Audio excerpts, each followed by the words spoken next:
The much-anticipated political rally in Narok County will not take place after all. The rally that was to take place tomorrow had been called by county leaders to protest what they say is an upsurge of corruption cases in the county. However, Interior Cabinet Secretary Joseph Nkaissery, in a statement to newsrooms, announced the suspension of all rallies and demonstrations in the county, citing tension and possible violence in the region. Nkaisserys says the government has been following closely developments in Narok and is deeply concerned over escalating levels of tension and likely violent confrontations.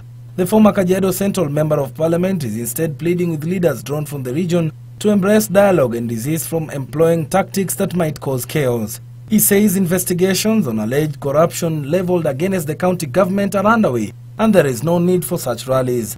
A section of members of Parliament and other leaders from the region have been accusing the county government of corruption and abuse of office.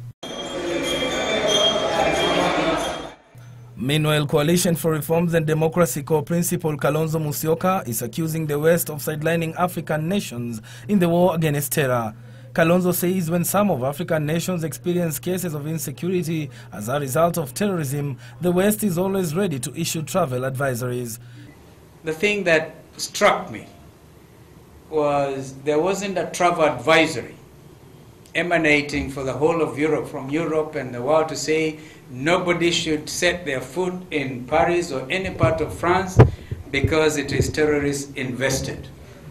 Instead, world leaders, over 40 of them, got together and actually held hands and walked and said, we will never surrender to terror.